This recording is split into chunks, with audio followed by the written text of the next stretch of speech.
noches y bienvenidos y gracias por estar hoy acompañándonos. Hoy tenemos la segunda conferencia del ciclo que hemos preparado para el Ateneo de música y turismo. Comenzamos en el mes de noviembre con Leeds y Bruno Ambrosini, dando una visión de Van Leeds diferente desde el punto de vista de ese humanismo que le recorría como persona entregada a la fraternidad y entregada a todo lo que era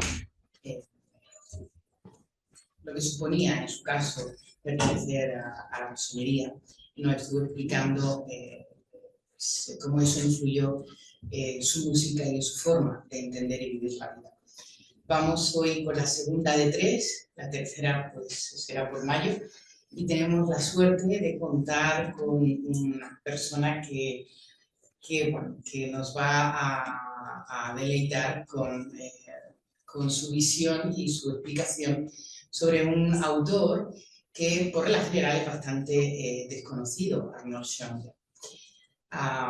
Estoy absolutamente segura de que la pedagogía de la que hace gala Miguel Galvez Rocher va a poder hacernos llegar a todos esa figura importante, y no solo la figura, la música y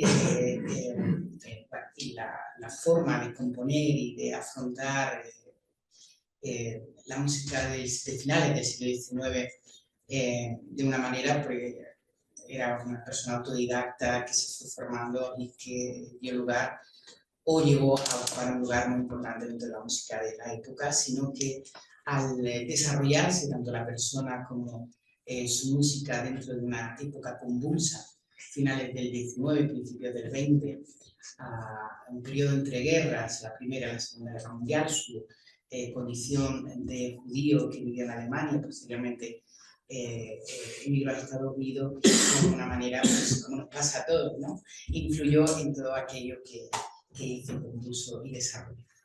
Miguel, yo personalmente me siento muy honrada de que aceptara la invitación, además sin titubear, no sé por qué, porque confío en mí y en Miguel Ángel, para estar hoy aquí.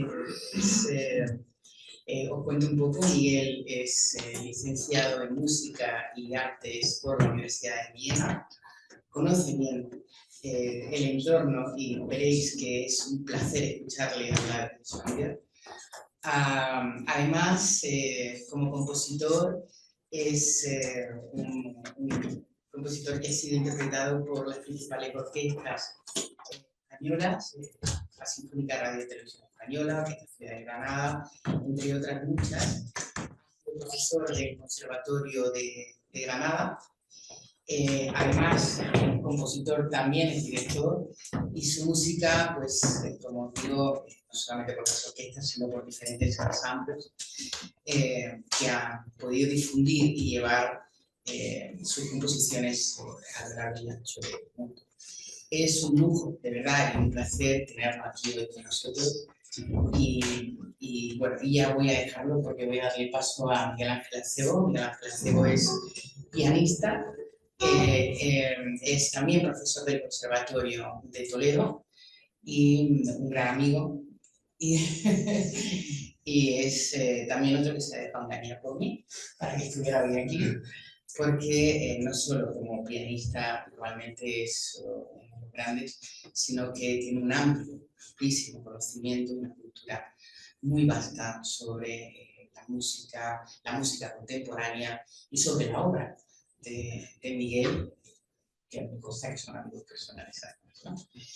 Por mi parte, solamente insisto, como siempre, dar las gracias al Ateneo y al Taller de Mariana, que es la asociación que consigue estas cosas, y aquí estamos para disfrutar. Yo ya no tengo nada más que añadir, porque lo que van a añadir y lo interesante lo van a añadir ellos. Pues muchas gracias. Bueno, ya no sé si tenemos que hablar al micrófono aquí o donde quieras. Sí, ¿no? Porque yo estaba preocupado, porque digo, en fin. Bueno, ya que ya Carmen ha introducido a Miguel, ya yo puedo reintroducirlo. otra vez, bueno, aportando quizás unos cuantos datos más, pero bueno, ya está todo más que dicho también sobre, bueno, más que dicho, yo quería resaltar unos cuantos datos que él a lo mejor no lo dice porque es una persona demasiado humilde, pero es ganador del primer premio del concurso Reina Elizabeth de Bélgica, que es el único español, creo, ¿no? Por ahora, sí. Estamos en 2025. El único español ganador del concurso Reina Elizabeth de Bélgica, que es uno de los grandes concursos internacionales. A mi modo de ver, uno de los dos grandes concursos internacionales junto con el concurso Champions League, que históricamente representa a lo largo del siglo XX esa guerra guerra fría y esas tensiones políticas entre Europa y la Unión Soviética, etcétera. O sea, son los dos grandes concursos. Y si queréis conocer un ganador del concurso de Elizabeth, aquí lo tenéis. Entonces, por otro lado, quería resaltar otro par de datos de Miguel en el sentido pues de que creo la persona idónea para hablar de Schoenberg, por un lado porque estudió efectivamente en la Escuela de Música y Artes de Viena, como ha dicho Carmen, y en segundo lugar porque fue alumno desde muy joven, o no sé si incluso decir desde muy niño, ¿no? de Luis de Pablo, que es uno de los grandes compositores del siglo XX y perteneciente a la que se dio en llamar la escuela, ¿no? la generación del 51, ¿no? Que la generación del 51 toda estuvo, creo yo, influenciada enormemente por la Segunda Escuela de Viena, que la Segunda Escuela de Viena, ¿no? Que es Schoenberg, Alban Berg, Anton Weber, y por todo este nuevo estilo, nuevo lenguaje que surge en ese contexto. Con lo cual, alumno directo de Luis de Pablo, digamos que conoce, que puede hablar de Schoenberg no en primera persona, pero en segunda o tercera, pero casi. Y luego, por otro lado, pues, simplemente dar unos cuantos apuntes sobre Schoenberg y sobre lo que significa en el transcurrir de la historia de la música. Bueno, se le suele situar como la persona que ejemplifica la ruptura con el sistema tonal. Entonces, digamos, por resumir lo que es el sistema tonal para los menos frikis, para los menos versados, digamos, en teoría musical, ¿cómo podemos resumir a lo mejor? El sistema tonal es el lenguaje, podemos decir, que se utiliza en la música de los últimos siglos anteriores al siglo XX, hasta principios del siglo XX. Y como cualquier lenguaje tiene una gramática, como el lenguaje oral, digamos, como el lenguaje hablado tiene una gramática, igual que hay un sujeto, un predicado, un verbo, pues también los distintos elementos que componen ese sistema tonal tienen cada uno una función, igual que en la oración el sujeto, el verbo y el predicado tienen una función y tienen unas relaciones jerárquicas, ¿no? Los distintos elementos armónicos que existen dentro de ese lenguaje, los distintos acordes, los distintos elementos, tienen cada uno una función y una jerarquía entre ellos. Y a lo largo del siglo XIX se va, digamos, tensionando cada vez más esas relaciones, a su vez de tensión, valga la redundancia, ¿no? Se va elaborando cada vez más y apretando la rosca de ese sistema de jerarquía o de funcionalidades, hasta que llega un punto que ya con Wagner y con el final del siglo XIX, que prácticamente no se puede apretar más la rosca de la tensión entre los distintos elementos que componen el sistema tonal.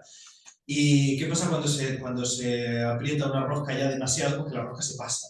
Entonces yo definiría quizás ese punto de la música que representa Schoenberg como ese momento en el que se pasa la rosca del sistema tonal y todo lo que son las jerarquías previas pues pasan a otro plano y se crea un nuevo lenguaje que Schoenberg y los integrantes pretendieron vender, corrígeme si me equivoco, o corrígeme si me quieres, pretendieron vender como una prolongación natural del sistema tonal, pero que en realidad lo que había era una ruptura bastante brusca, entiendo. Y para terminar, simplemente pues quería arrojar unas cuantas ideas de lo que supone esa ruptura y ese nuevo lenguaje que surge a principios del siglo XX, de lo que supone y de las problemáticas que crea. Y para ello, pues voy a referirme simplemente a un texto de Alessandro Barico.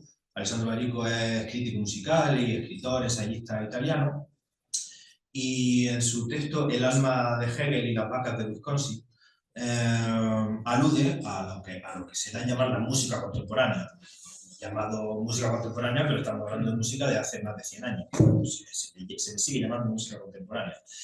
Y dice lo siguiente, la música contemporánea, en teoría, precisamente esa música debería ser el lugar de encuentro entre la música culta y la modernidad, pero no lo es. Aparece como un cuerpo separado, que se ovilla sobre sí mismo, impermeable a la modernidad e hipnotizado por sus propias vicisitudes. Una aventura autónoma, que se ha salido por la tangente y que corre cada vez más alejada del corazón del mundo. Una acrobacia de la inteligencia.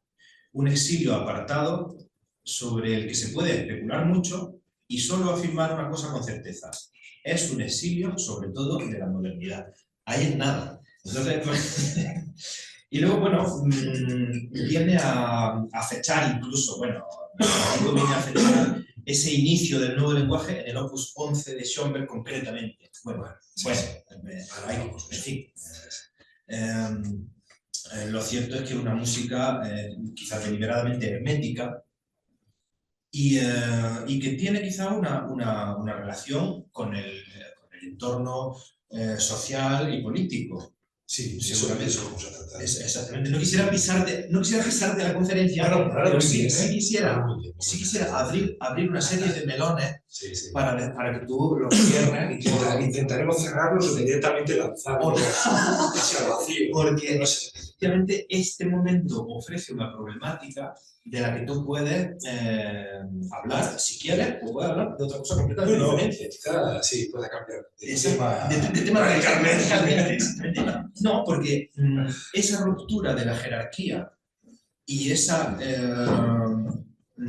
sustitución, exactamente, leo la frase exactamente de Barico, anulando entre las notas cualquier jerarquía. Son 12 sonidos, los del nuevo sistema, 12 sonidos en los que ninguno de ellos es un sonido guía y ninguno es un sonido extraño. O sea, políticamente podemos decir que coincide con la caída de los grandes imperios, de los grandes absolutismos, y que a lo mejor podemos decir que simbólicamente pasamos del absolutismo de la tónica y la dominante a la dictadura del proletariado, en el que las notas son iguales o mantienen una relación de más igualdad entre ellas.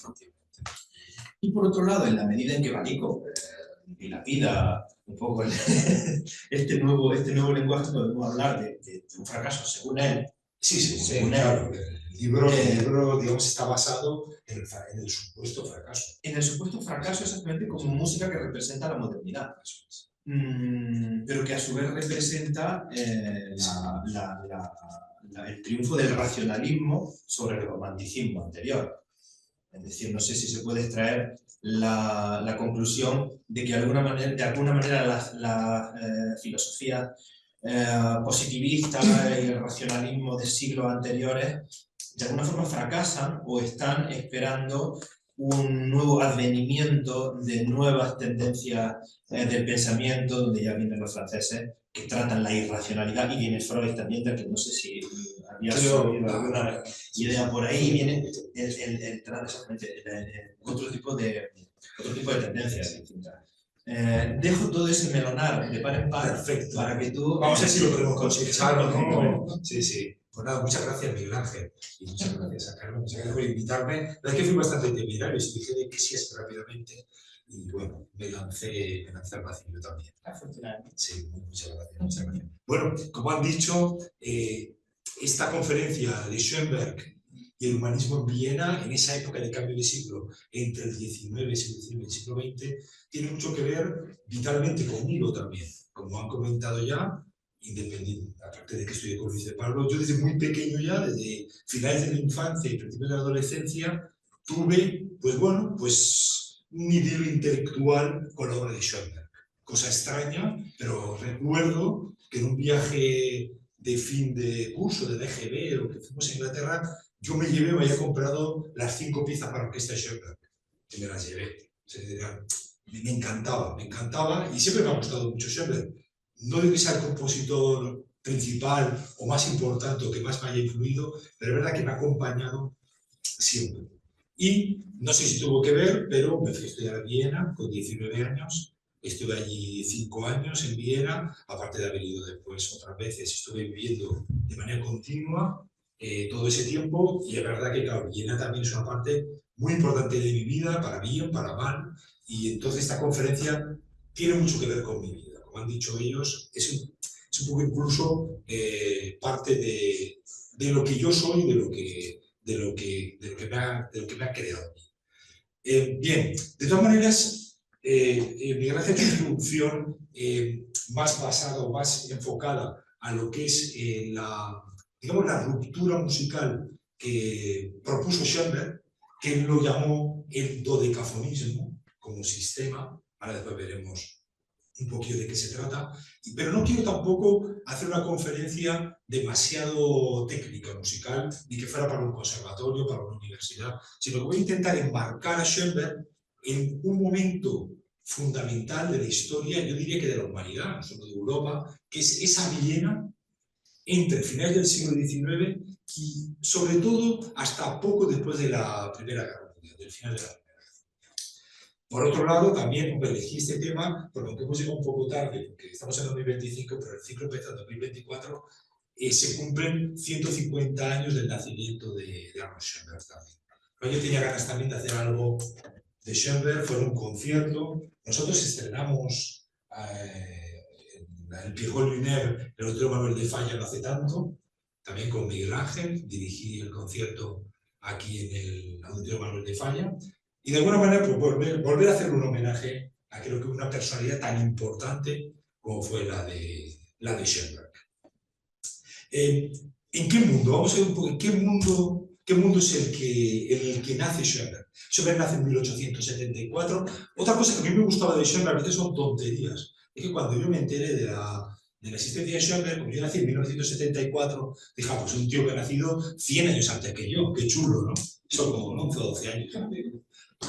Chulo, como una especie como de relación ya primaria. Que el mundo en el que nace Schoenberg es, como expresa muy bien el título de su libro Stefan Zweig, el mundo de ayer.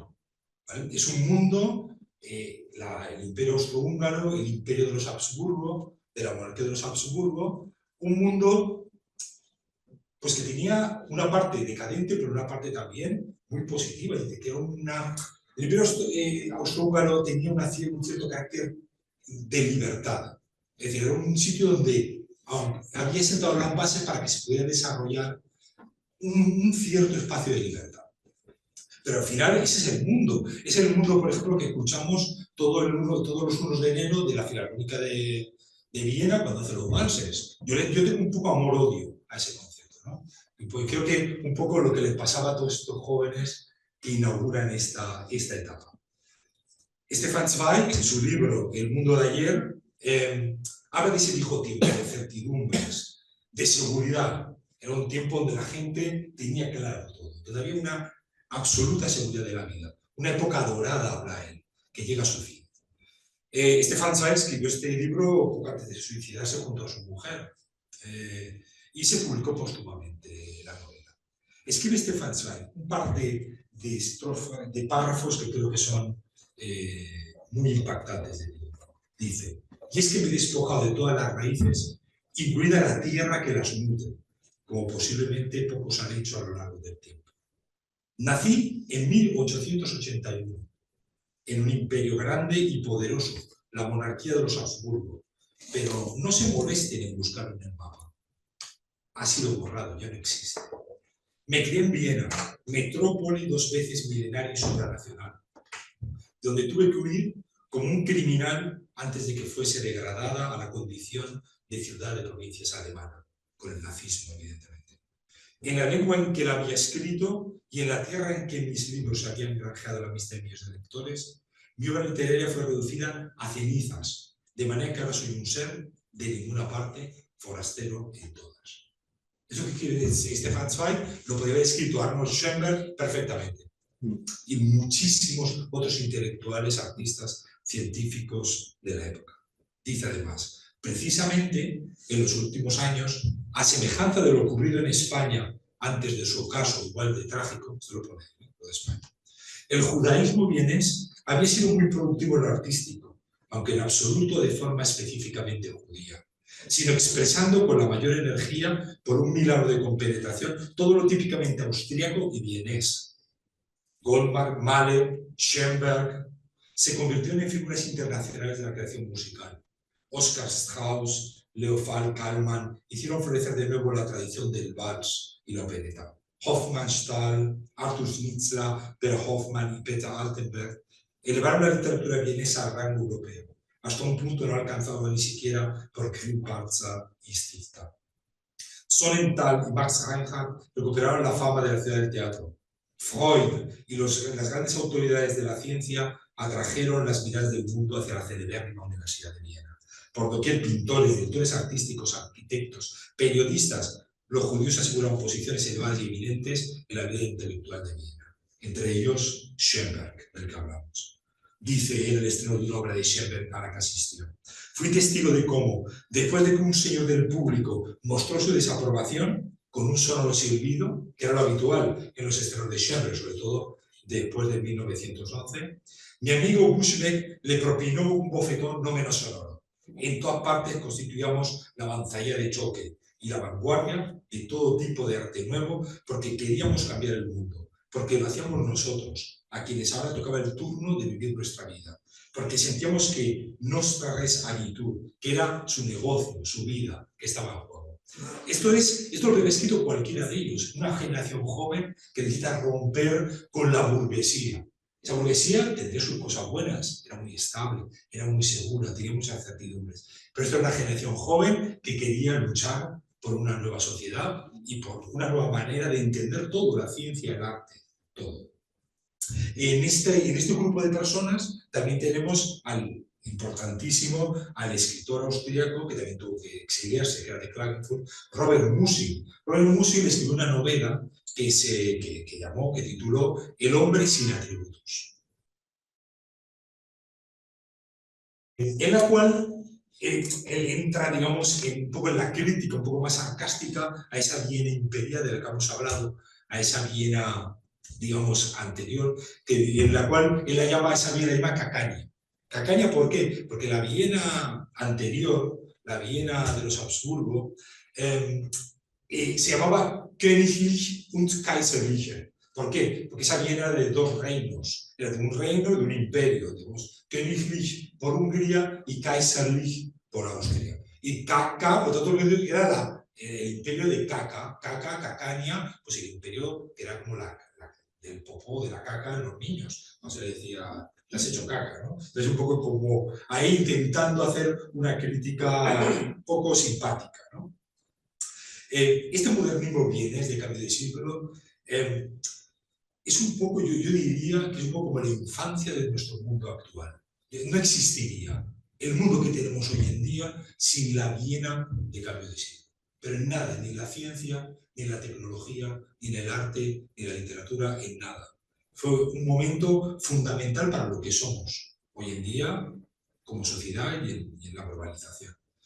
Un momento extraordinario. Karl Kraus, importante. Karl Kraus fue un escritor importante, sobre todo para Schoenberg y para otros autores. No porque él, digamos, fuera un escritor importante para la historia de la literatura, pero para eso fue muy importante. Él lo llamó Die letzte Tage der Menschheit. Él dijo, estos son los últimos días de la humanidad. Había mucho esta sensación de que se acababa algo.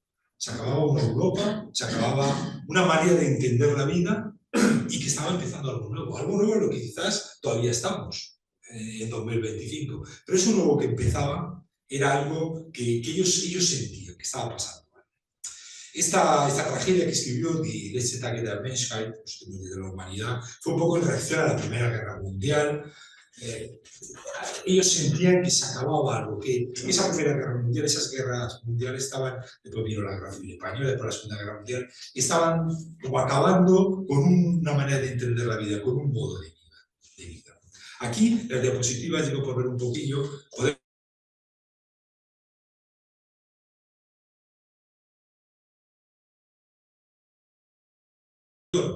a finales del siglo XIX, con el llamado Vinaglacius. Yo es que vivía aquí al lado. Aquí a la izquierda, ahí a la izquierda vivía, en el Schottentor, en la puerta de los escoceses. Y aquí a la derecha está en Viena, aquí a la derecha está la Votivkirche, ahora, ¿vale? Y por ahí pasa el tranvía, está, por ahí por donde está la muralla. Este Vinaglacius pasó un poco lo que pasó en todas las ciudades europeas de la época. Hay una revolución urbanística. De esto hablaremos después un poco más cuando hablemos de Adolf Loos, del arquitecto. Esto es la construcción del Teatro de la Ópera. ¿Habéis visto el Staatsoper de Viena, el Teatro de la Ópera? Está por Viena. Pues imaginaos la obra, todo lo que se hizo, todas estas nuevas avenidas, o como pasó aquí con la Gran Vía, salvando distancia, pero como sé que habéis hecho un ciclo de la Gran Vía, y un poco, si os fijáis, oye, parece la Gran Vía de Granada, ¿no? Un poco. Entonces la Ringstraße de Viena. ¿Vale? Pero fijaos, esto era el mundo antiguo. Esto es el mundo que estos jóvenes quieren acabar con él.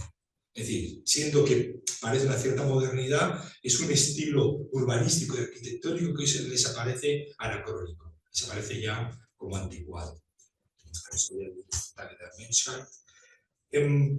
Todos los intelectuales vieneses, en un principio, se reúnen en el Café Grünstein y forman un grupo que se le dio en llamar Jungwien. El Jungwien, en el cual estaban Stefan Zweig, Hugo von Hofmannsthal, Hermann Bahr y Arthur Schnitzler. Es un primer grupo de intelectuales que se reúnen en este café. Después Adolf Loos inaugura el Café Museum, no sé si lo habéis visto en Viena, que está cerca de la Sensation. Y estos cafés son un poco también lugar de encuentro, como pasó también en España, en Madrid, Café Gijón, y aquí en Granada también, puntos de encuentro de toda esta nueva juventud, aunque no nos parezca algo anacrónico, de esta nueva juventud que está cambiando la sociedad.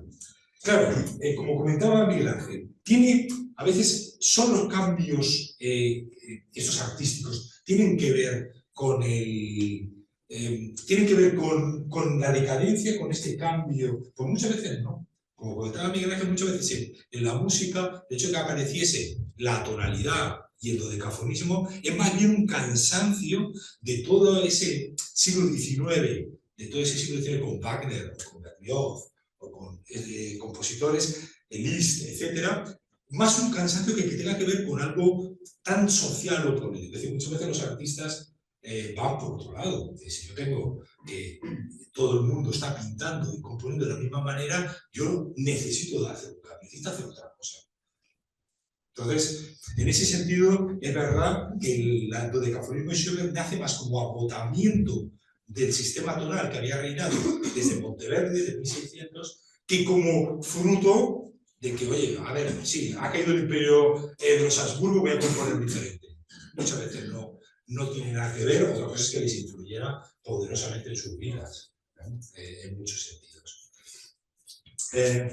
Esta revolución de Viena del principio del siglo XX marca un camino propio, autónomo, una revolución que lleva a procesos únicos e irrepetibles, como por ejemplo la secesión, el famoso movimiento que inaugura Gustav Klimt, o como por ejemplo tenemos el positivismo de Hans Kelsen, de Rilke, a Hofmannsthal, tenemos a Loos o a Otto Wagner, los arquitectos, por ejemplo también a Margarete Lihotzky, la arquitecta que inventa la cocina Frankfurt. Es decir, es un poco como que inventa lo que hoy en día es el IKEA.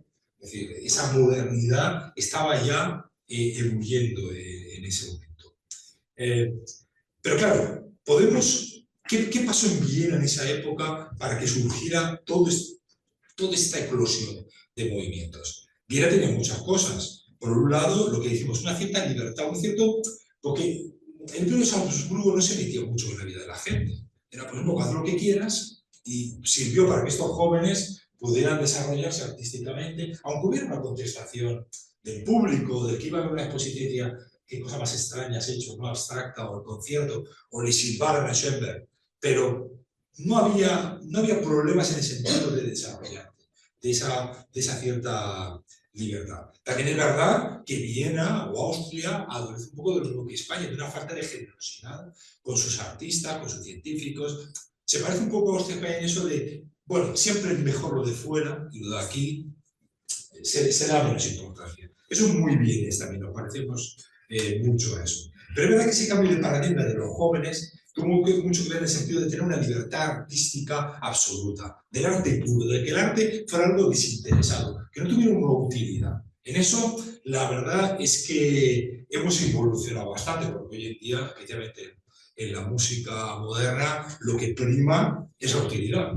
Aquí, si no es útil, si no gana el dinero, está en los 40, no sirve.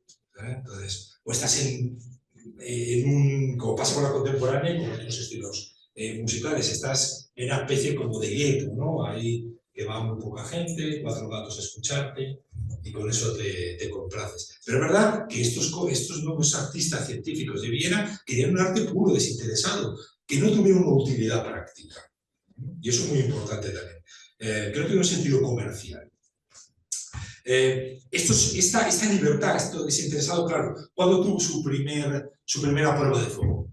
Pues primero con el nazismo y también con el comunismo.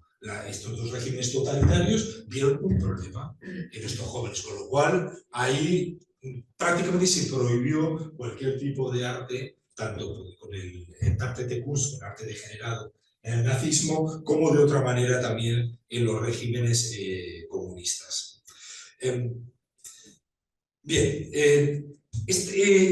el hecho de que cayera el imperio austrohúngaro en 1918, creo, ¿no? Con la muerte del atentado de Sarajevo, hace que Viena entre en una crisis muy profunda. Una crisis que se parece un poco a las crisis actuales que tenemos, una crisis de vivienda. Pensemos que Viena pasa de aproximadamente de 400.000 habitantes cuando nace Schoenberg a más de 2 millones en esa época de habitantes. Pero Viena es una ciudad curiosa en ese sentido. Es una Viena que tiene eso que se dice ahora de que hay vivienda vacía, ¿no? Piso vacío.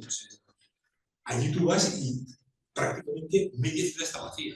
Pues es una ciudad que llega a tener 3 millones de habitantes, que hoy en día tiene 1.400.000 por ahí. Cuando es una ciudad construida para haber sido como París, como Londres, una metrópoli, o una megalópolis incluso hoy en día. Pero se queda, pasa todo esto, deja de ser capital de un gran imperio y se queda en ciudad de provincias. Entonces es verdad que es muy curioso. Eso hace que los alquileres sean un poco más baratos que en otros sitios también, porque hay mucha oferta, ¿no? Yo tuve suerte en eso. Había muchos pisos vacíos, muy feos, pero vacíos. Había allí todo muy, la verdad. Pero bueno. Y bueno, en ese sentido, esa Viena tiene muchos problemas con la Viena, tiene muchos problemas con muchos suicidios, una tasa de suicidios muy elevada. Aquí he hablado del suicidio de Stefan Zweig, pero muchos de los personajes de los que hablo en la conferencia se suicidan. O sea que bueno, también un momento muy complicado, sobre todo después de la caída del Imperio Austrohúngaro y después de la Primera Guerra Mundial. Bien, Schoenberg. Schoenberg es un personaje polifacético, podríamos decir. Un personaje un poco renacentista también. Un hombre que pinta, que escribe. ¿Para qué he puesto este cuadro? A lo mejor no es el más interesante, a ver, porque es uno de los que a él más le gustaban, de Rothenburg, la mirada roja. Es un artista que pinta, que escribe, poeta, evidentemente músico, compositor, director de orquesta, profesor, porque siempre estuvo como pedagogo en el ámbito pedagógico, un hombre absolutamente, como decimos, renacentista, por entenderlo, de alguna manera, que no era lo más habitual en la época. Hay personajes que presentamos aquí, uno era pintor y era pintor, dos era arquitecto, pero es verdad que de esa manera aglutinaba a muchos de esos amigos, porque estaban en muchos círculos. Uno de los círculos que está es el de Kokoschka, de Oskar Kokoschka. Aquí, por ejemplo, tenemos no sé si se ve bien en esta televisión, se ve mejor que en mi ordenador. Tenemos a Karin Michaelis, Michaelis es un personaje muy interesante también, porque durante la Primera Guerra Mundial, ella, que era finlandesa, estuvo en Austria haciendo labores humanitarias, pero conoció a Eugeni Schwarzschild y tuvo muchísima relación con el país austriaco y también fue una activista bastante política, bastante potente en contra de lo que eran los regímenes de Mussolini y Hitler, que ya empezaban a gestarse. Y la pinto Oskar Kokoschka aquí. Oskar Kokoschka fue muy amigo de Schoenberg, lo he puesto también como otro ejemplo. Y otro de los amigos, colegas, colaboradores en el ámbito pictórico de Schoenberg fue Vasily Kandinsky, muy conocido, conocemos todos. Él funda el grupo pictórico del Blaue Reiter, el jinete azul.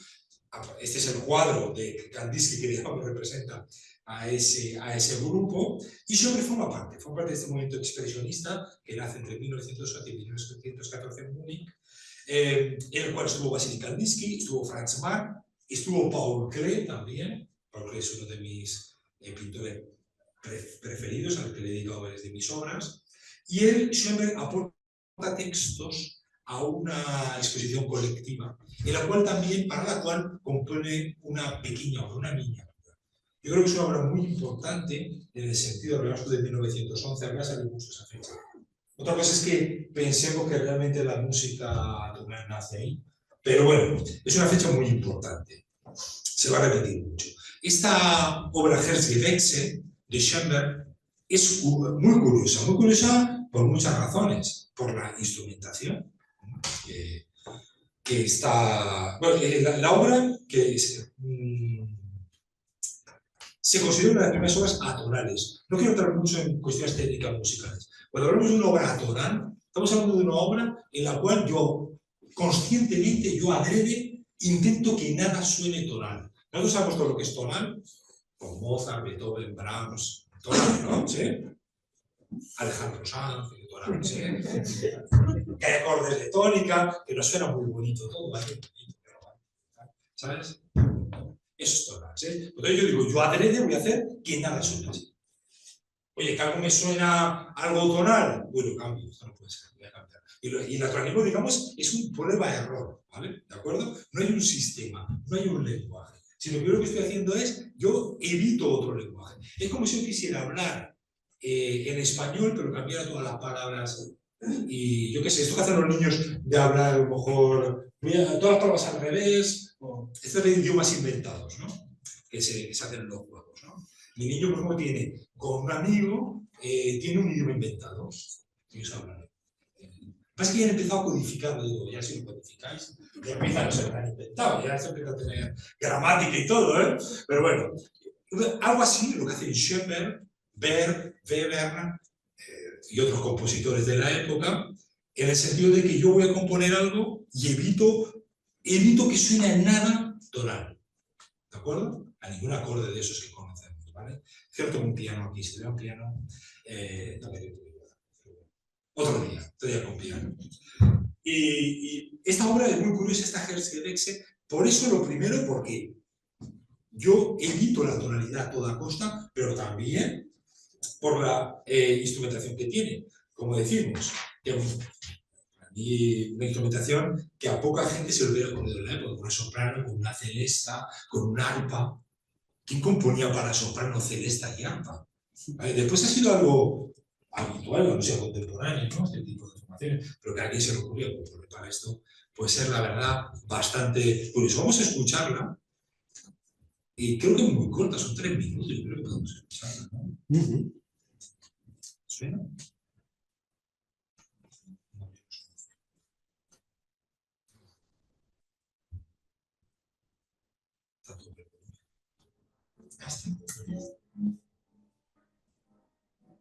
Y acordeón.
Bueno, como expresión del naturalismo, la obra es magnífica. Si no habéis escuchado nada del naturalismo, pues la verdad que sí, la verdad que sí.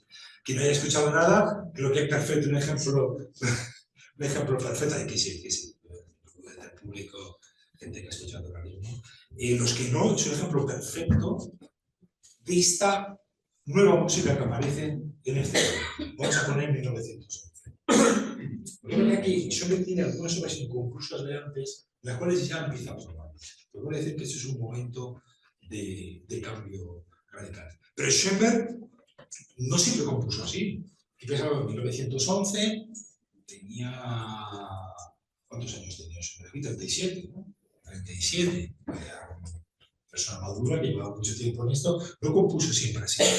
Schoenberg empieza componiendo música tonal, música un poco, en principio, post-brahmsiana, pero también post-wagneriana, como son los en 1912, al año siguiente, le contesta una carta a Richard Dimmel. Richard Dimmel fue también un poeta de la época muy importante, que Schoenberg basó varias de sus obras en poemas de Dimmel. Porque Dimmel había escuchado La noche transfigurada, la obra que vamos ahora a hablar un poquillo de ella, y escuchado un poco para que nos sirva de contraste, que este primer shock que hemos tenido, de contraste con la música tonal. ¿De acuerdo? Le contesta, llevo tiempo queriendo escribir un oratorio centrado en el hombre de hoy, que ha conocido el materialismo, el socialismo y la anarquía, que ha sido ateo, pero que ha conservado un resto de su antigua fe, en forma de superstición. Mi intención es mostrar a este hombre en lucha con Dios. Pienso, por ejemplo, en Jacobo Lucha de Steinberg, hasta que por fin lo encuentra, se hace religioso y aprende a rezar. La noche transfigurada, que es un poema del poemario Weib und Welt, digamos, mujer y mundo, se puede traducir, o fémina y mundo, de Richard Dimmel, es un poema en el que Dimmel explora la interpenetración del calor humano de la mujer en el hombre y viceversa. Y voy a poner La noche transfigurada y voy a leer un poco el poema de Dimmel, porque creo que merece la pena. Como hoy en día no tenemos tiempo de casi nada, pues así aquí disfrutamos un rato de todo esto. Vamos muy rápido en todo. Eso sí será el principio, están varias veces. Perfectamente, no, vale, perfecto.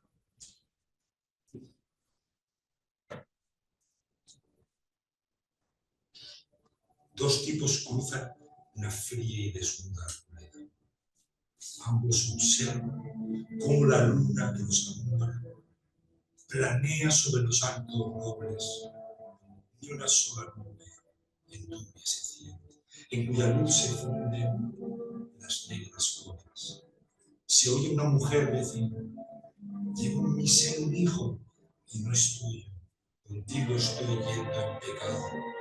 He atentado gravemente contra mí misma, pues aun creyendo que jamás podría ser feliz, sentí un enorme deseo de conocer la plenitud, la alegría de ser madre. Y por eso me atreví a entregar mi tembloroso cuerpo en los brazos de un extraño, del cual quedé preñada Y ahora la vida se ha tomado venganza haciendo que tú te encuentres con él. En su incierto caminar, ella levanta la vista, contempla la luna y sus oscuros ojos se llenan de luz. Acto seguido se oye el hombre decir: entonces, que este hijo que has concebido no suponga una carga para tu alma.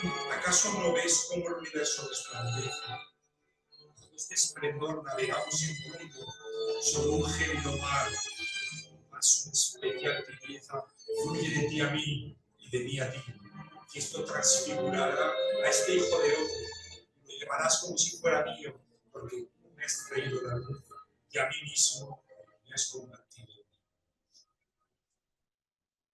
Él la abraza de sus fuertes caderas. Sus alientos se mezclan con la brisa. Una pareja atraviesa la prominente y fúlgida noche. Dos personas caminan a través de una arboleda de su fuego. La noche corre junto a ellos. Ellos la miran. La luna corre sobre altos robles y una luna oscurece ante el cielo, en el que las puntas negras de las ramas alcanzan. La voz de una mujer habla. Llevo un niño y no el tuyo. Camino en pecado a tu lado.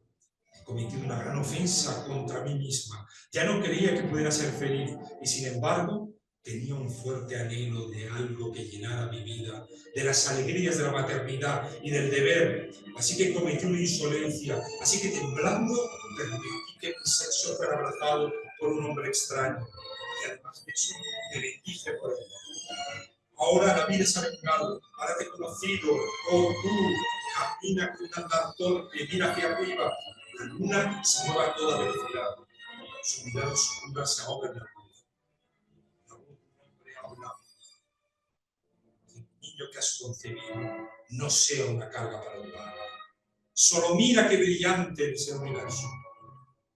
Hay un brillo alrededor de todo.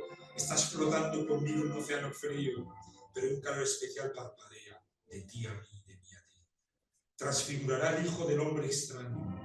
Tú tendrás en un niño para mí como si fuera mío. Tú has traído el brillo a mí y me has hecho como un niño. La agarra alrededor de sus amplias cadenas, su aliento le besa en la brisa. Dos personas caminan a través de la elevada y brillante noche. La producción, por cierto, es de Álvaro César Lara. Poema de Richard David. Aquí hemos escuchado, es otro Schoenberg, un Schoenberg anterior, un Schoenberg que todavía está buscándose, pero está buscándose ahí, digamos, entre unas aguas, como comentaba Miguel Ángel, ya en un tipo de música que ya se asfixia en ella, se ahoga en ella, necesita encontrar otro lenguaje, es otra manera de expresarse, aparte de lo que estábamos comentando, ¿no? Lo que describía Lene. La parte espiritual de Schoenberg, es decir, Schoenberg tiene una parte espiritual que le acompaña toda su vida y que necesita de un tipo de expresión musical que tiene que encontrar.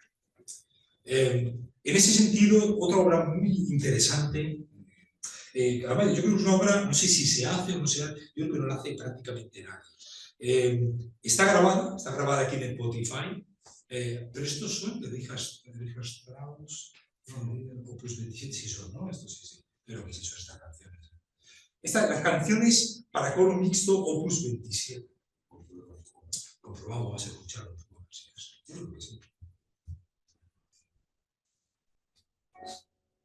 No son Strauss. Esto es Strauss.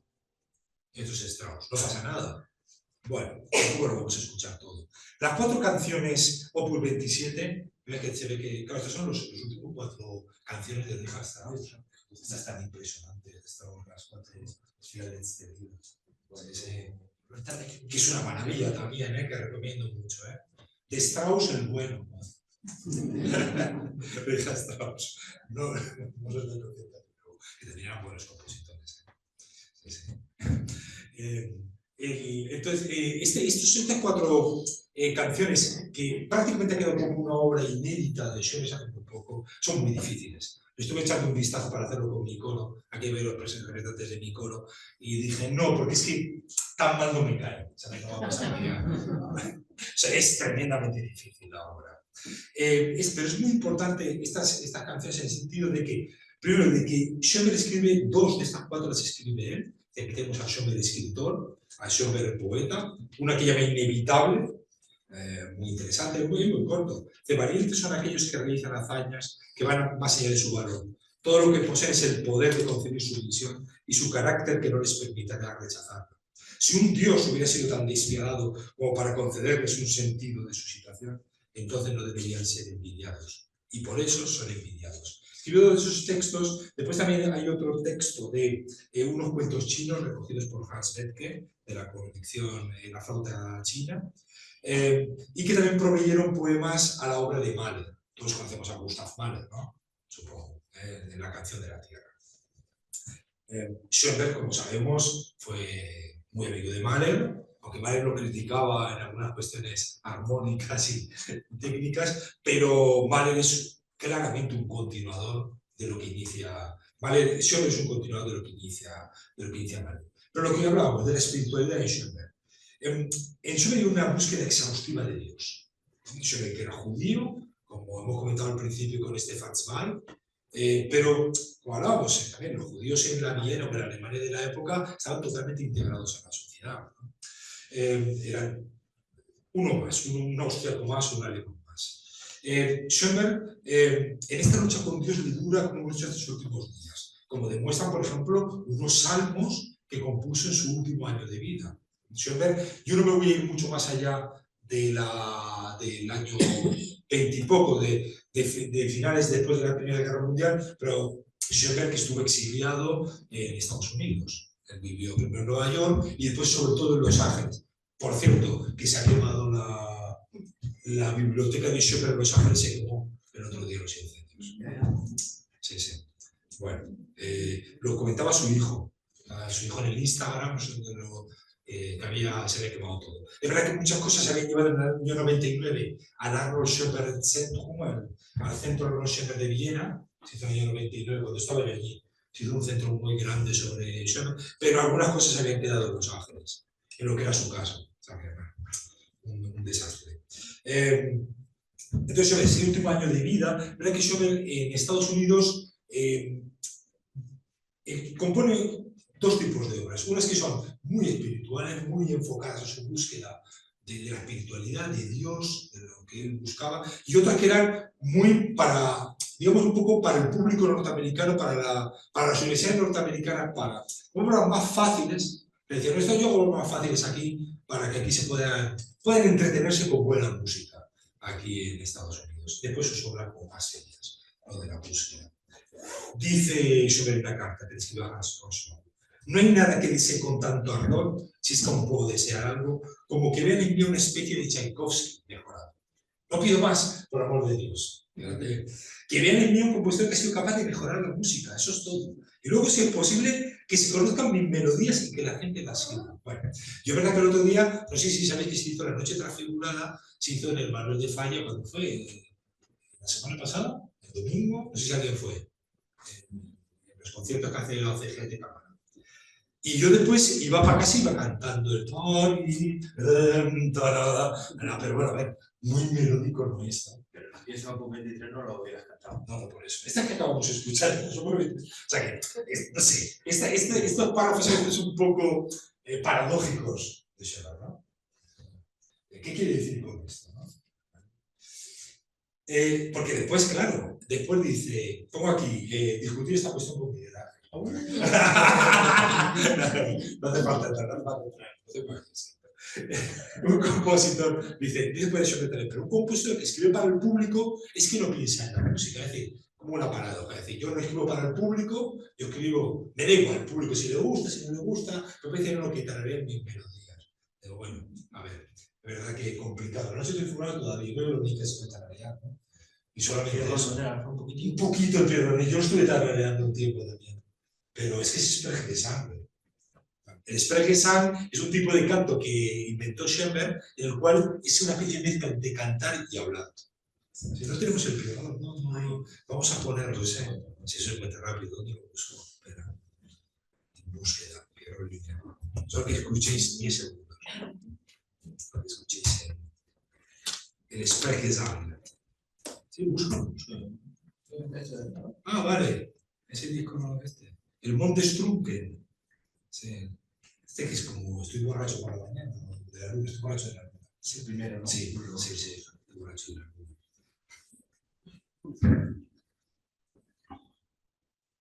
Muchísimas gracias.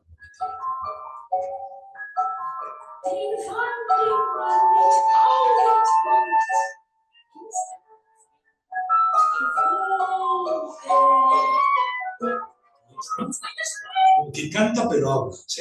El Sprechgesang, que eso lo inventó Schoenberg. Después se ha utilizado muchísimo, está en Potsdam de Berg, ahora hablaremos de ella, y está pues, en muchísimas obras posteriores.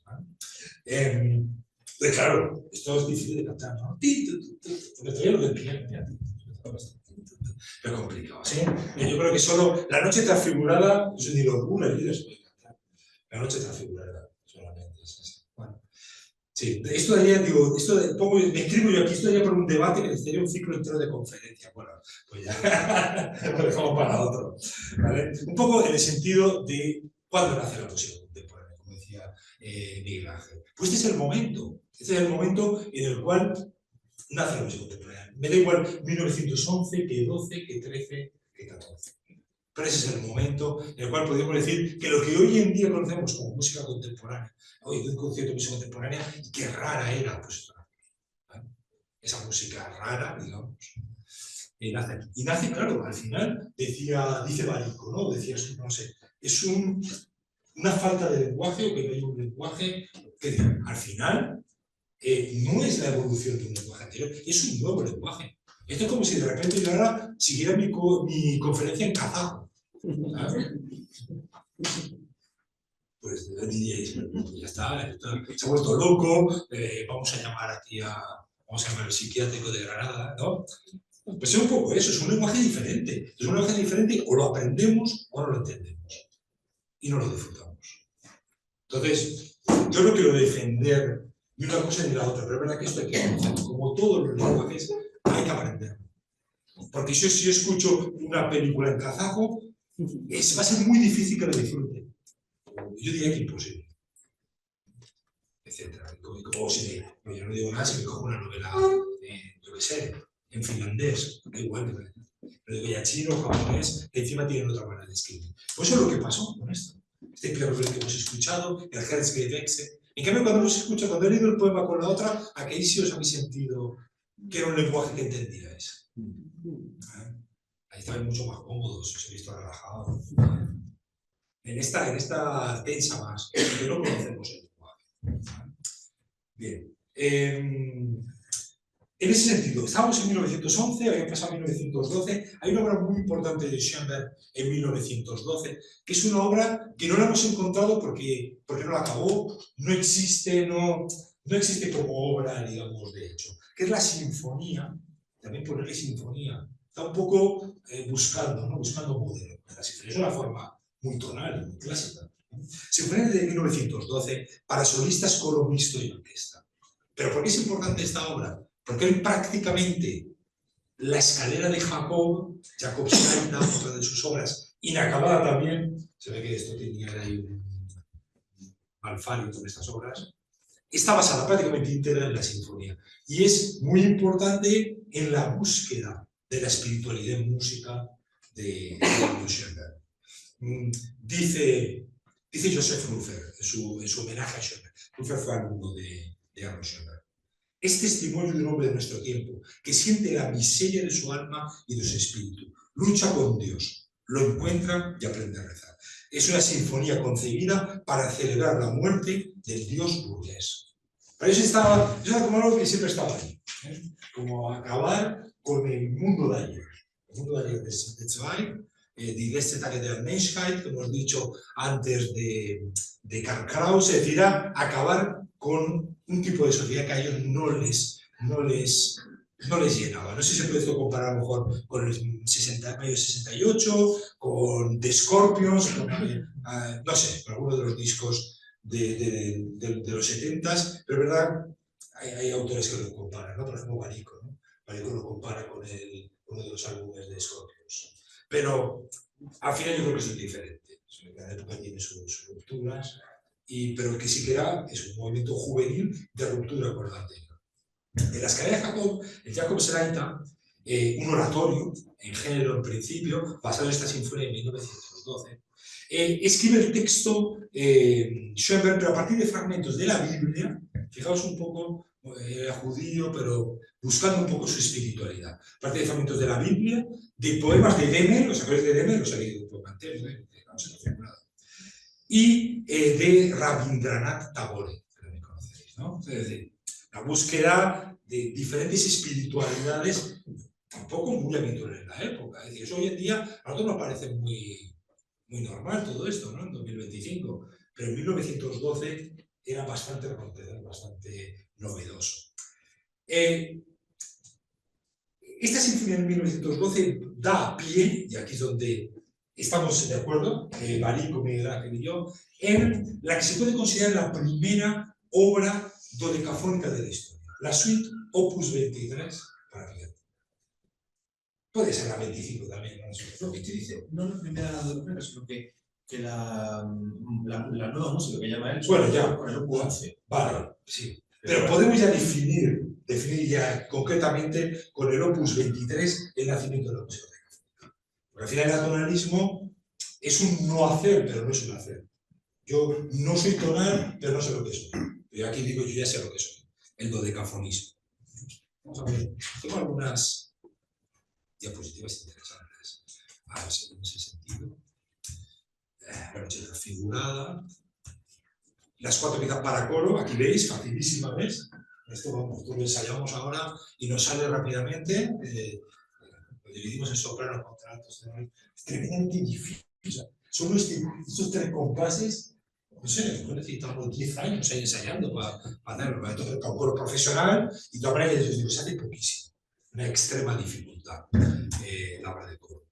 La escalera de Jacob, la obra que estábamos hablando. Este es el cuadro de Marc Chagall, que es que me encanta Chagall. Digo, mira, lo vamos a poner para que vean el cuadro de Chagall, el cual representa la escalera del cielo, la escalera de Jacob.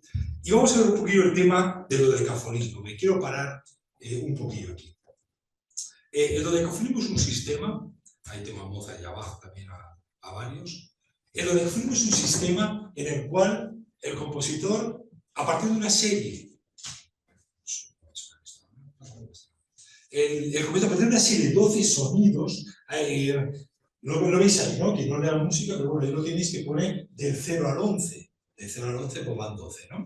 Ahí tenemos una serie de 12 sonidos en el cual ninguno se repite. Ahí tenemos mi, fa, sol, re, bemol, sol, bemol, mi bemol, la bemol, re natural, si no, la natural, si bemol, ninguno se repite. Sabéis que hay 12 semitonos, ¿no? En la escala no tenemos más notas ya. O sea, que hagamos cuartos de tono, otro tipo de experimentos, no tenemos más notas. En un piano solo hay 12 notas diferentes. Después se repiten, y se repiten, y se repiten. Por eso siempre tenemos las mismas notas blancas y negras, ¿no? Aquí tenemos esa es la serie. Esta es la serie original de la obra de la segunda obra que os he comentado, de la suite Opus 25 para piano. La serie original la pongo porque tiene varias cosas curiosas. O pongo la serie original y cómo trabaja el compositor. Bueno, puede trabajar de muchas maneras, evidentemente. El compositor es libre de hacer lo que le dé la gana, evidentemente. ¿Sabes? Claro. Pero bueno, ¿cómo se suele trabajar? Pues ahí tenemos, por ejemplo, lo que se llama la inversión de la serie. Si os fijáis, la de abajo, esta de aquí, hace lo mismo que la de arriba, pero como si hubiera un espejo aquí. Al revés todo, ¿no? Si sube, bajo, si bajo, sube, etcétera, ¿vale? Y siempre con los mismos intervalos. Pero fijaos que lo curioso, y por eso también la quise poner, porque ahora voy a poner un ejemplo de Bach, es que la serie de Schoenberg, que se divide en 3 miniseries, las 4 últimas notas representan el nombre de Bach. Esto es una cosa que se le ocurrió a Bach, a Schoenberg. Bach dijo, pues voy a hacer obras que tengan mi nombre, porque es que el nombre de Bach son 4 notas. En sistema alemán, no exactamente en anglosajón, pero sí que son la B, que es el si, la A, que sabemos que es el do, la C. Aquí está mal, ¿no? Está mal. Sí, está mal. Bueno, pues está mal. El do, que es la C, el la, que está como transpuesto, está como cambiada. El do es la C, el la, y el si bemol la B. Ah, vale. Está al revés. Perdón. B, A, C, H. Gracias. O sea, aquí se me da cuenta. ¿Algún músico? Bueno, está al revés, ¿eh? Está al revés. Porque a lo mejor, pues no sé por qué, a lo mejor para que después en la retrogradación es cuando lees la serie al revés. A lo mejor para que en la retrogradación le salga el nombre de Bach. ¿Vale? Sí, probablemente. ¿Vale? Pero un poco entendemos por dónde va. Tengo 12 sonidos y los voy utilizando. ¿Vale? De esa manera. No sé si se oirá esto, porque tengo un vídeo de YouTube aquí.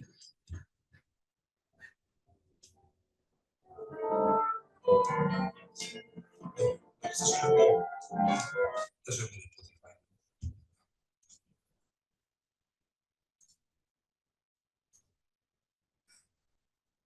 No sé si estaba sonando.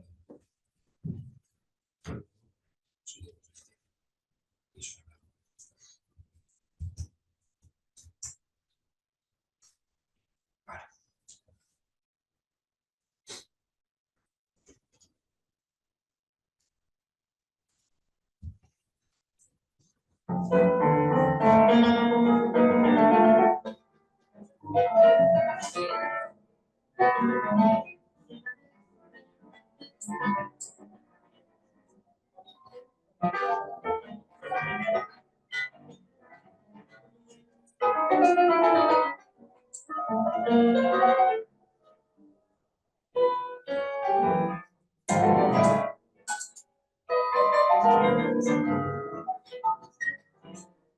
Bueno, sí, no se está oyendo muy bien. Pero bueno, eso todo hecho con esta serie. Se parece un poco a veces la suelta del Bulé. Sí. Bueno, un poco para que veáis cómo funciona el sistema y también un poco la sonoridad. Si os fijáis, aquí suena todavía más raro que lo del tonalismo. ¿Sí? Todavía es un lenguaje. Si no está bien. ¿Verdad? Sí, de Ángel. No, estaba pensando, no quiero interrumpir. Estaba pensando que es deliberadamente críptico, como respuesta a las músicas utilizadas también como por el nazismo también. Bueno, por supuesto. Música propaganda, música propagandística, comercial, ¿no? Por supuesto. Lo que hemos hablado antes, el arte por el arte. Y yo hago lo que decíamos, yo hago lo que me da la gana. Porque para eso tengo yo mi libertad absoluta. Y me da igual, te gustará o no gustará, pero yo he hecho lo que yo quiero hacer. Claro, eso va totalmente en contraposición con yo hago una música para adoctrinar, yo hago una música para que sea un poco, pues como pasa un poco con la música hoy en día también, ¿no? Yo hago una música en el cine y que quiero que se emocione la gente. Pues no, se emocione, uno se emocionará y a lo mejor otro se queda igual. Tú qué sabes si se va a emocionar, ¿no? También. Es un poco como querer que la música sea como muy influyente en el espectador. Pero la verdad que esta música ya la escuchamos, es el Opus 25 de Schoenberg, a mí me suena ya, no sé si los conocéis, a la escuela de Darmstadt, a Luigi Nono o a Boulez, ahora hablaremos un poquillo de eso, ¿vale? No quiero meterme muy a fondo en esto, voy a seguir, ¿vale? Porque si no ya nos metemos en clase de música, ¿vale? Como cuestiones interesantes, compositores de Darmstadt como Stockhausen, como Nono, como Boulez, Berio, utilizan, ellos son herederos, los cursos de Darmstadt en Alemania se hicieron a partir de 1949. Esos cursos, digamos, los compositores que hay allí, todos desarrollan el serialismo. Cuando hablo de serialismo, es lo que he dicho de dodecafonismo, pero ya, digamos, evolucionado. Otro compositor también que desarrolla el serialismo, pero en Francia y un poco a su manera, era Olivier Messiaen. Olivier Messiaen, que fue alumno, conocemos a Piazzolla, ¿no? Por ejemplo, los tangos, ¿no? Pues Olivier Messiaen fue profesor en París de Astor Piazzolla, que Astor Piazzolla fue a clase, pero llevó un tango, tangos muy bien compuestos, muy elaborados. Y dijo, profesor, si es que yo, claro, yo esto es que no sé hacerlo, no me va, ¿no? A mí me nace esto. Entonces, Y dijo Messiaen, magnífico, esto es lo que tú tienes que hacer. Si no, no tenemos la Piazzolla. Sí, porque otro profesor a lo mejor le ha dicho, esto que porquería has hecho aquí, todo el tango tú venga, ponte a hacer serialismo integral. Cuando hablamos de serialismo integral, nos referimos, ¿qué hemos dicho en Schoenberg? Que las 12 notas eran únicas y no se repetían. Aquí todo es único, no se repite, es decir, no solo las notas, sino las dinámicas, los ritmos, etc.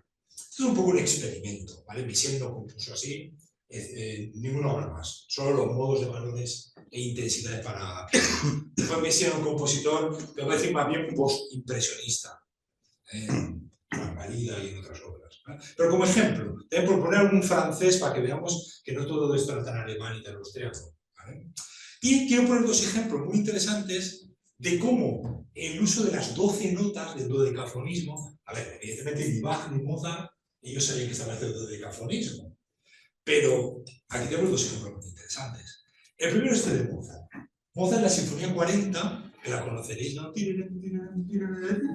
Último movimiento, el desarrollo del último movimiento, Mozart tiene una serie, 1, 2, 3, 4, 5, 6, 7, 8, 9, 10, 11 y 12, una serie de 12 sonidos, todos diferentes. ¿Lo tenemos para escucharlo? Sí, lo que pasa es que no estará justo ahí, no estará justo en es eso, en el desarrollo de la lista. ¿Dónde está la lista de conferencia? Estará el último movimiento, ¿no? Sí. Vamos a pasarlo.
Ahora sí puede encontrar exacto.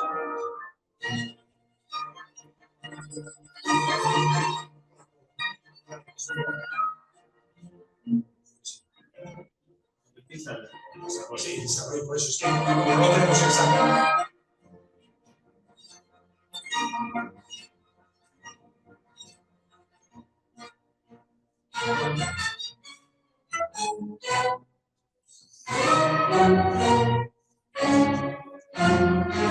No suena muy Mozart, ¿no? No suena muy Mozart, ¿eh?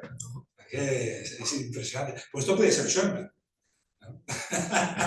Perfectamente, es que suena un poco, a ver, dentro de que es un unísono, suena un poco a Schoenberg. Entonces, es magnífico. Y después tengo el otro ejemplo, el de Bach, que es verdad que el otro día una amiga me dice, sí, pero es que no son 12 exactas. Bueno, a ver, pero vamos a ver. Digo, Bach me lo podía haber puesto más fácil, pero 1, 2, 3, 4, 5, 6, 7, 8, 9, 10, 11 y 12. Esta de en medio no nos vale, la quitamos, ¿vale? A ver, ellos no eran compositores dodecafónicos. En el caso de Mozart, yo tengo dudas, porque Mozart es verdad que a veces le gustaba hacer cosas atonales. Tiene un cuarteto, el cuarteto de las disonancias, ¿no? A veces le gustaba experimentar un poquillo. Pero en Bach es verdad que yo creo que esto es casualidad. Es casualidad, absolutamente. Él tiene su acorde de tónica, sus apoyaturas, sus cosas, y le sale que prácticamente hay también 12 notas, como si fuera dodecafónico. Este lo tenemos también para escucharlo, la fuga. Aunque sea en sido piano, pues se tocaría rápidamente.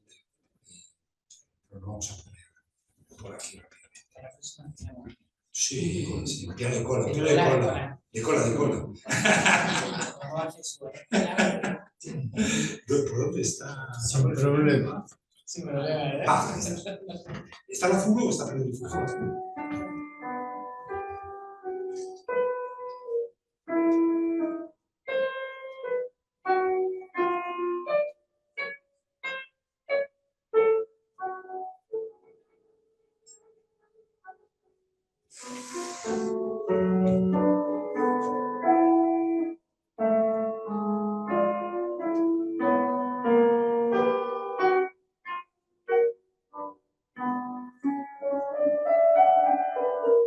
¿Vale? Aunque al final cae en tónica y es tonal, también tiene algo de disonante y de un puntillo, tanto como Mozart. El de Mozart que parece una serie decafónica, pero algo tiene también. Que lo genera un poquillo de... Porque estos compositores, aunque fueran de 100 o 200 años antes, también cuando se salían un poco del lenguaje, pues nos generan el mismo efecto que cuando Schoenberg lo hace, pero de manera radical. Y dice, pues ahora me salvo, pero me salvo del todo. Pero estos ejemplos también. Ejemplos interesantes, chulos, un poco por ver que estas cosas no vienen muchas veces, ¿cómo es eso de que nadie inventa sino que se descubre? ¿No?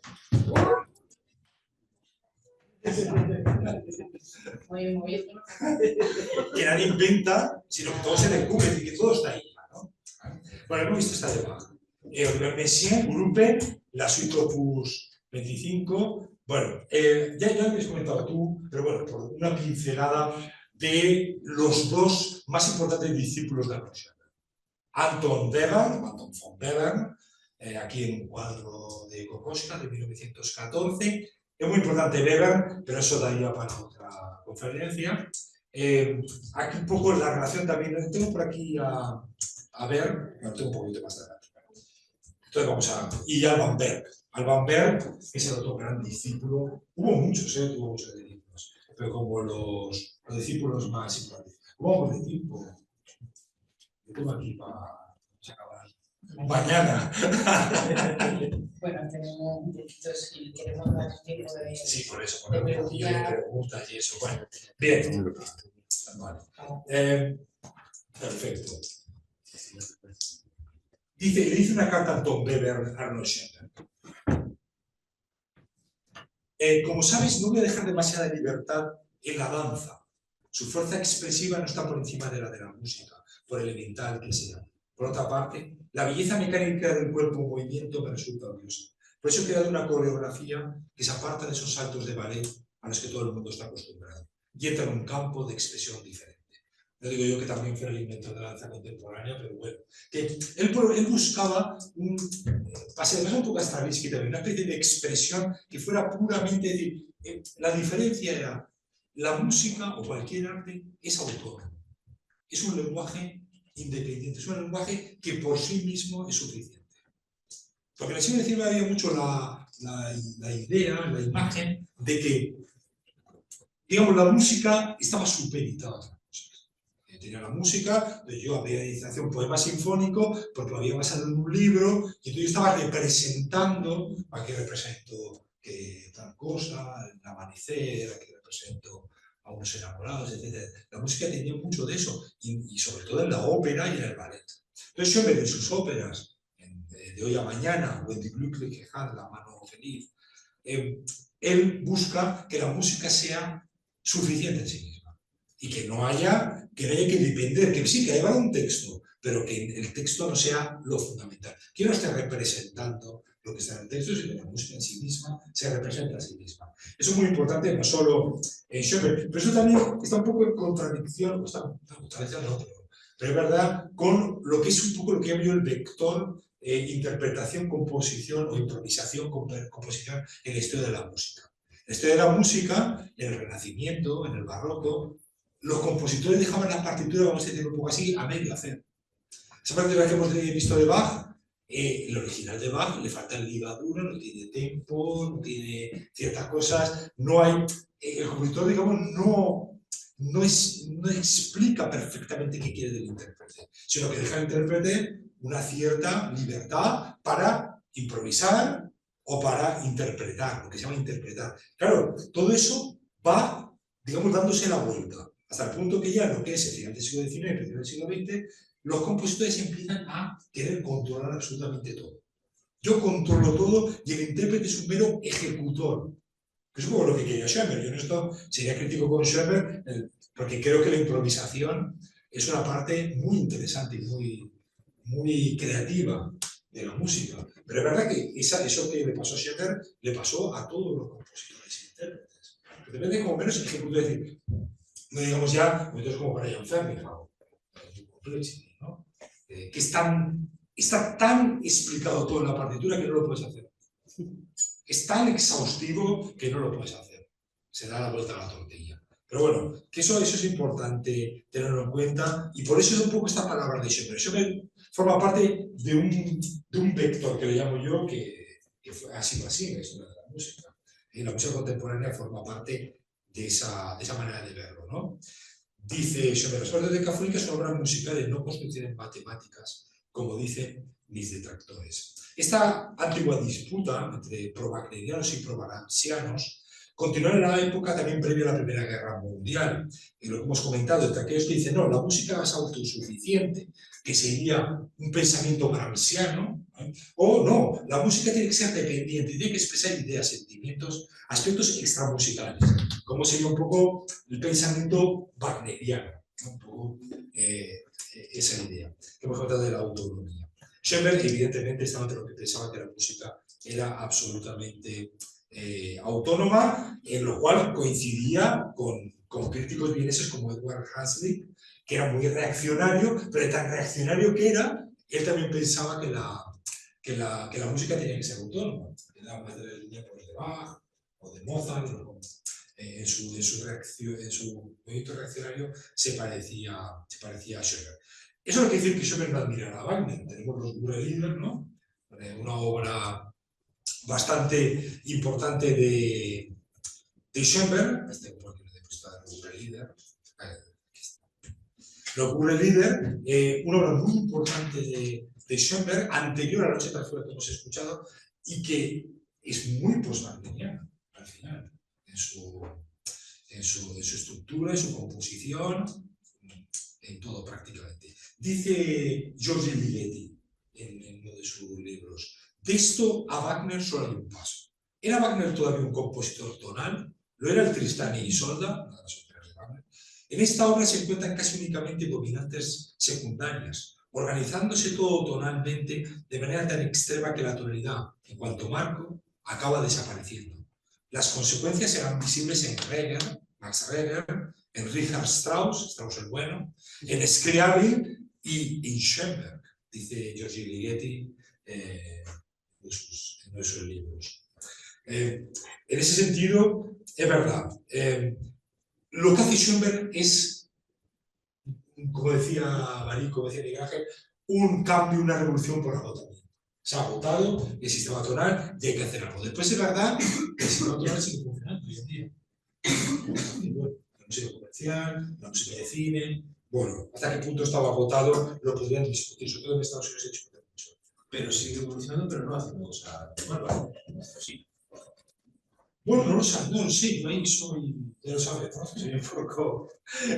Soy un poco optimista en ese sentido, ¿no? Creo que sí que se hacen cosas nuevas, pero es verdad que a lo mejor la música tonal, es que al final tenemos que entender que ese lenguaje a nosotros es el que conocemos. Y nosotros cuando compramos una novela, la compramos en español. No la solemos comprar en húngaro. O bueno, hay gente que hablamos inglés, pero bueno, podemos comprar en inglés, pero la solemos comprar en español. Pues estamos más cómodos, estamos más relajados con nuestro lenguaje. Y la música tonal es el lenguaje del occidente. Y al final, bueno, yo por eso en eso, es decir, creo que sí, que bueno, habría que ver, hoy en día es que también lo comercial, lo utilitario, también se lo come un poco a todo. Es difícil saber si realmente están apareciendo nuevas expresiones interesantes y con profundidad. O sea que, bueno, ahí está. Vale, no sé, si quieres comentar una cosilla más. Pasamos a las preguntas. Sí. Pero primero aplaudimos.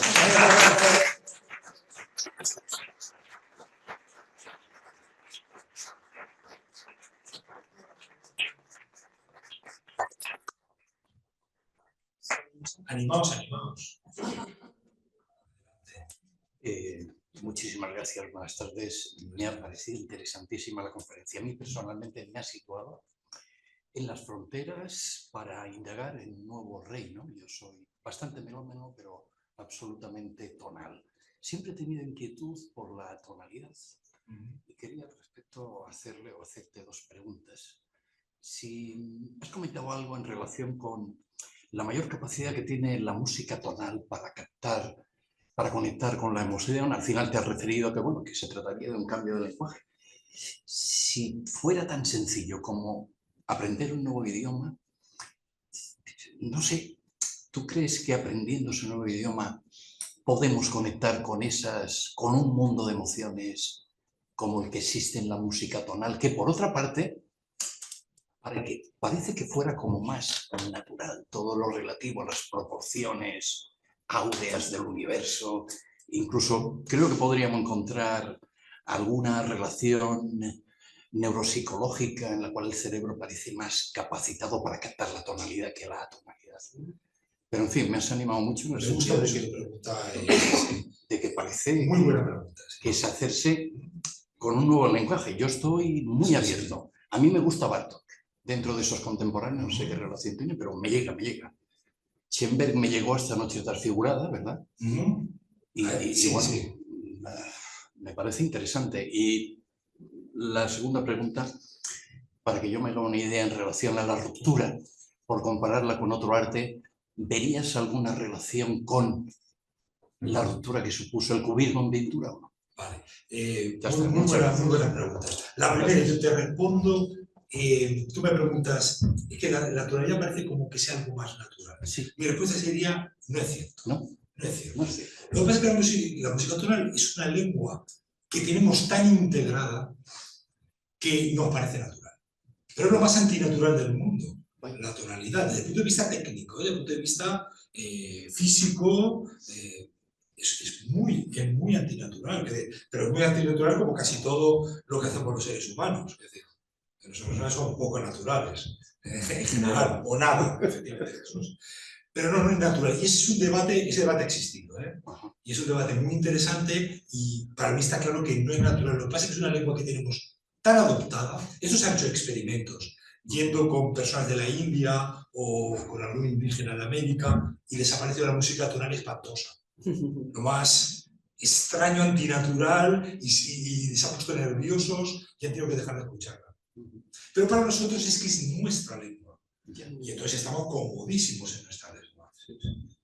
Entonces, claro, el problema es que la otra lengua, la de la música contemporánea, pero también en la música contemporánea hay diferentes lenguas, hay diferentes dialectos, diferentes, tampoco no todo es de decafonismo ni todo es serialismo, ¿no? Me preguntabas, claro que se puede aprender, y claro que puedes llegar a tener emociones, pero como una lengua cuesta mucho de aprender, y sobre todo si no se hace de niño, hace falta mucho esfuerzo para eso. Porque si yo me pongo a estudiar ahora húngaro, a lo mejor o ruso, dentro de 6 meses digo, ya me he cansado del ruso, ya no sigo. A no ser que tenga mucho interés o que me haga falta para el trabajo. Me pasa un poco lo mismo. Yo lo digo muchas veces.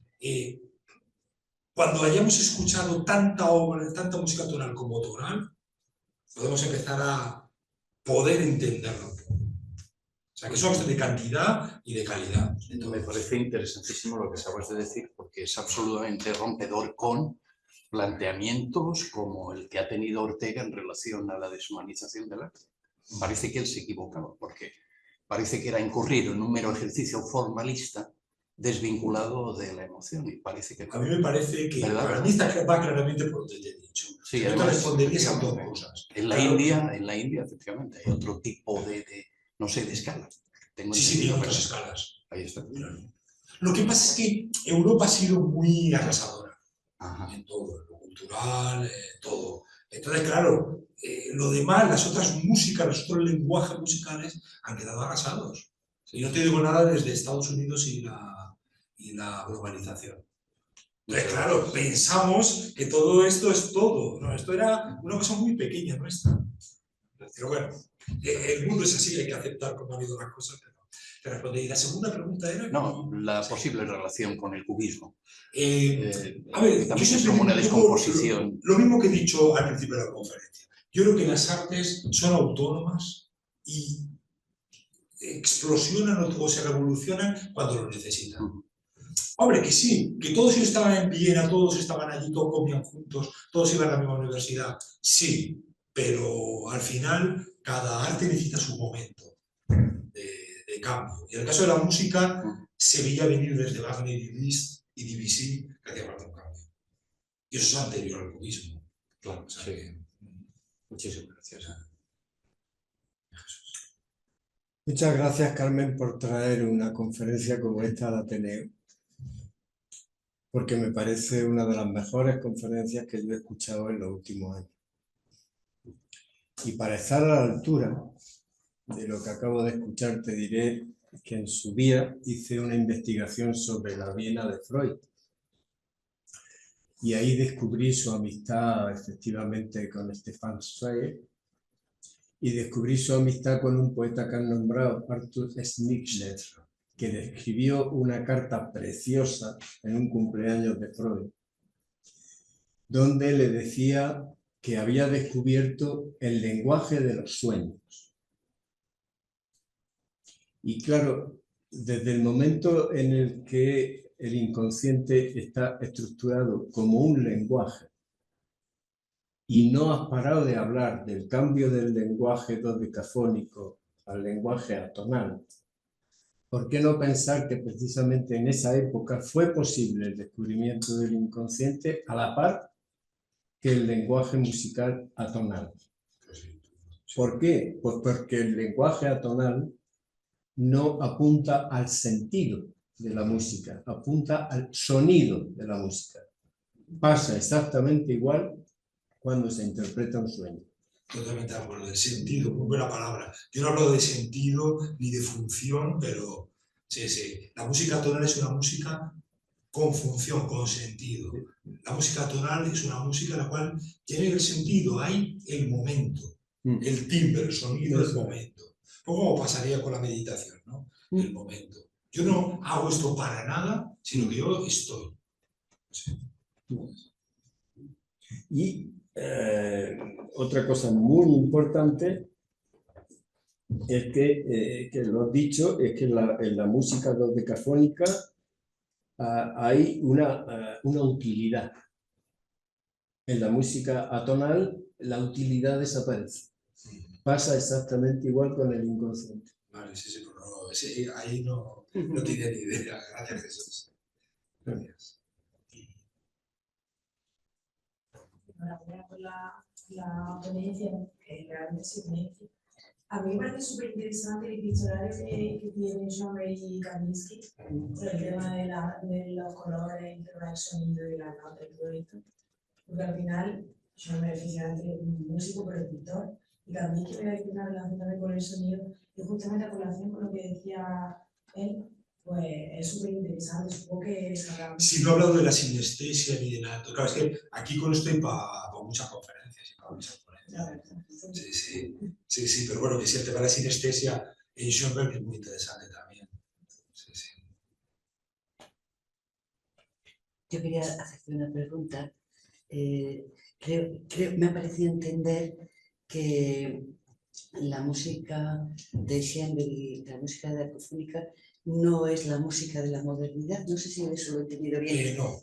No es la música de la modernidad. No he dicho eso. No has dicho eso, lo he entendido mal, por eso entendía la... No, me refiero, cuando he dicho música moderna, me refería al pop rock, pop rock desde los 60s, Beatles y para pero sí es la música de la modernidad, ¿no? Sí, de la modernidad, sí, claro. Cuando hablo es que tenemos la música clásica, la música moderna, la música contemporánea. A mí no me gustan esas etiquetas, pero claro, de alguna manera tengo que etiquetarlas. Si no, no nos entenderíamos, ¿no? Pero claro que la música de la modernidad. Es que la Viena de cambio de siglo es el inicio de la modernidad. Es el inicio de la modernidad. Ahí se inicia la modernidad. Y quería saber, como has nombrado a Kandinsky, y Kandinsky es miembro de Bauhaus, y es la vanguardia plena, es la vanguardia brillando. La música preferida de ellos era el jazz.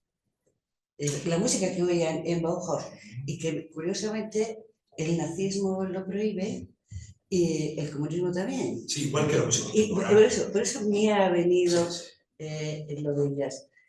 ¿Tú crees que el jazz es la música más importante del siglo XX? Bueno, o una de las más. Bueno, a ver, una de las más, sí, si me lo pones así. No es la revolución total. No, yo creo que no. ¿Tú crees que no? Pero es una de las músicas más importantes, seguramente.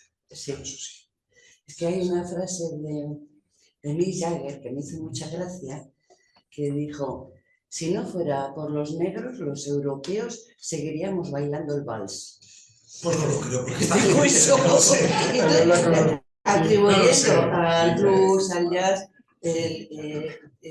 atrayendo Sí, sí. a la negritud norteamericana como la máxima influencia, según Mick Jagger, ¿no? de lo que es nuestra música. Y eso depende de quién entienda por nuestra música también. Si entiendes nuestra música como el pop rock, sí, te digo que sí. Ya. Pero claro, la música no es solo el pop rock. Ya, no, por Sí, supuesto. si me dices eso, Sí, Mick Jagger tiene razón. ya, pero solo para eso. Claro, Sí. claro. Ahí de esa parte. Ya, claro, pues gracias. ¿Alguna pregunta más? Yo he puesto aquí mi... Ay, se me ha ido. Yo he puesto aquí mi página web. O sea, hay que entrar. Ahí la tenéis. O si queréis, ¿vale? Web de miguelgalvez.wordpress, pues si queréis verla. Están mis obras. No, si queréis también bichear un poquillo. ¿Vale? Sí. Bueno, pues vamos a despedir la conferencia. El acto,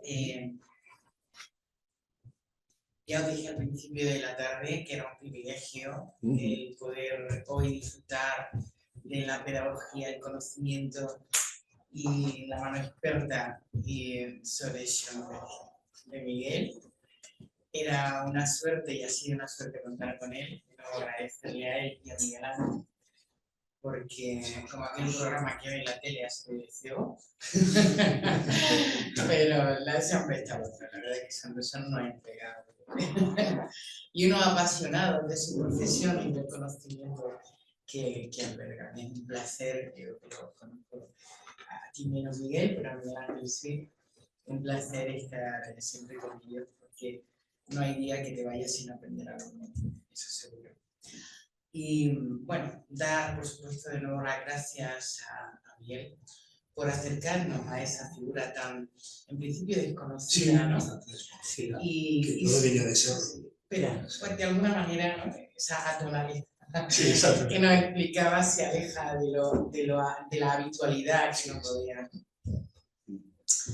Y haber también conocido de su mano no solo a Schoenberg, y de la mano de Schoenberg a la Viena y a los representantes de esa Viena de la época, que de alguna manera plasmaban en su obra, tanto histórica, musical, etc., pues el momento convulso, complicado, de crisis y transformación de la sociedad que les rodeaba y de la cual participaban de esa transformación que casi provocaba, como bien apuntaba, ¿no? De alguna manera ha sido un placer participar de esa reflexión profunda sobre el humanismo que reinaba en este grupo y por ende en la sociedad de la época. Por otro lado, dar de nuevo las gracias al Ateneo, tanto en mi nombre, pero yo soy una mera representante del Taller de Mariana, Asociación Cultural, y de la respetable Logia Mariana de Pineda, que son los que realmente mueven de alguna manera la posibilidad de contar con estos personajes tan peculiares que hoy tenemos aquí. Hace justo hoy, una semana, justo hoy es viernes, estuvimos Miguel Ángel y yo, entre otros, en el Ateneo de Madrid, participando, Miguel Ángel como músico y yo recitando poesía en un acto en conmemoración de la memoria histórica del Holocausto, para honrar a las víctimas que fueron masacradas en, bueno, nada que no conozcamos y no voy a explicar, no voy a entrar.